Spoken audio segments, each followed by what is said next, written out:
Friends, welcome to KVS குட்டீஸ் channel. எங்க channel subscribe பண்ணுங்க, மறக்காம பக்கத்துல இருக்க பெல் ஐகானை கிளிக் பண்ணுங்க. இன்னைக்கு நம்ம பார்க்க போறது என்னன்னா, சளி, இருமல், காய்ச்சல் இப்படி ஏதாவது இருந்தா இந்த மாதிரி நீங்க ஆவி பிடிச்சீங்கன்னா சீக்கிரம் குணமாகும். அதுக்கு நம்ம இன்னைக்கு முதல்ல என்ன எடுத்திருக்கோம்னா கருந்துளசி. சாதா துளசியோட கருந்துளசி சேர்த்தா சளி சீக்கிரம் சரியாகும். இதுதான் கருந்துளசி. அடுத்த கற்பூரவள்ளி இலை ஃப்ரெஷ்ஷா எடுத்திருக்கோம். நம்ம இன்னைக்கு எல்லாத்தையும் ஃப்ரெஷ்ஷா சேர்க்கிறோம். அது மாதிரி நீங்களும் ஃப்ரெஷ்ஷா சேருங்க. இந்த கற்பூரவள்ளி இலை சளிக்கு ரொம்ப நல்லது. சளி வந்தா சும்மா சாப்பிட்டாலே சளி தீரும். இது என்ன தெரியுமா? இதுதான் வெத்தலை. வெத்தலையும் சளிக்கு ஒரு நல்ல மருந்து தான். அதனால நம்ம இன்னைக்கு வெத்தலையும் எடுத்துக்கலாம். இதுவும் சளி வந்தா சளியை குணப்படுத்தும். இது பார்க்க வெத்தலை கொடி மாதிரியே இருக்கும். ஆனா இது என்னன்னா மிளகு கொடி. அங்க தொங்குது பாத்தீங்களா, அதுதான் மிளகு காய். இது பழுத்ததுக்கு அப்புறம் நாங்க இத காய வைப்போம். காய வச்சா நம்ம சமையலுக்கு யூஸ் பண்ற மிளகு மாதிரி ஆயிடும்.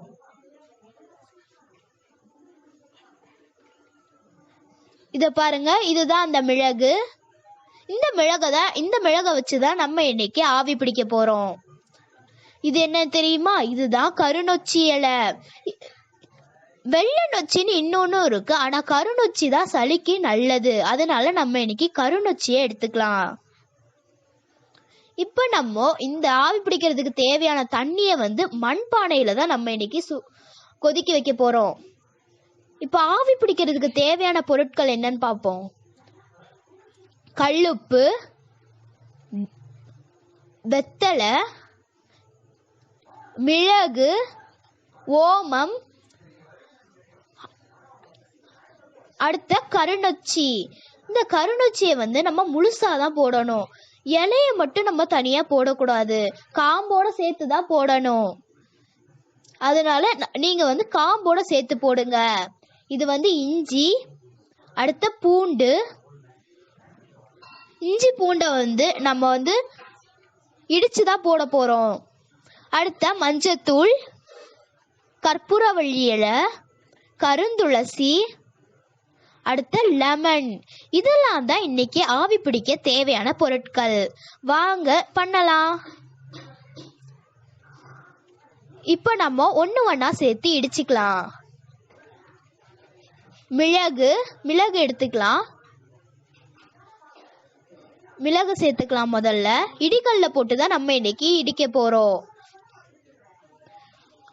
அடுத்த ஓமம்.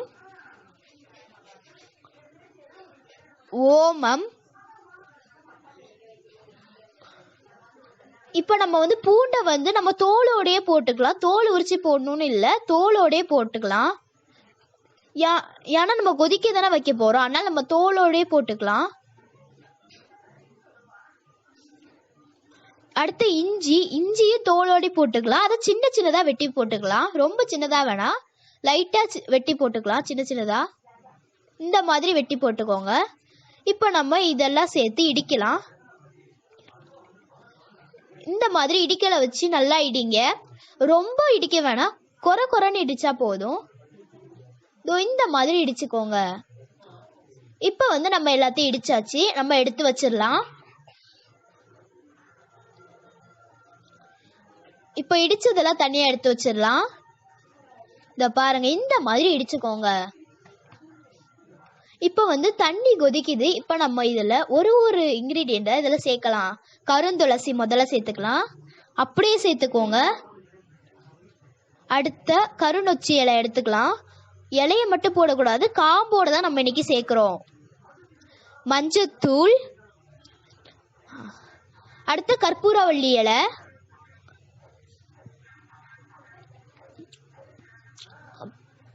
கல்லுப்பு, அடுத்த வெத்தலை. நம்ம ஏன் இன்னைக்கு பானையில செய்யணும்னு சொல்றோம்னா, இந்த பானையில செஞ்சா சூடு கொஞ்சம் நிறைய நாள இருக்கும். இது லெமன். இது நம்ம இடிச்சு வச்சா அதையும் இதுல போட்டுடலாம். இதெல்லாம் போட்டு நம்ம இப்ப இதை கொதிக்க வைக்கலாம். ஒரு அரை மணி நேரம் இது நல்லா கொதிக்கணும். இப்ப நம்ம மூடி வச்சிடலாம். நம்ம இதை ஒரு நாள் செஞ்சாலே போதும். இதை நம்ம 2 நாள் வச்சு நம்ம இதை ஆவி பிடிக்கலாம். இப்போ ரெடி ஆயிடுச்சு. இதை காலையிலயும் ஆவி பிடிக்கணும், ராத்திரியே ஆவி பிடிக்கணும். 2 வேளை நீங்க ஆவி பிடிக்கணும். இப்போ நம்ம ஆவி பிடிச்சிடலாம் வாங்க. இந்த மாதிரி தான் ஆவி பிடிக்கணும்.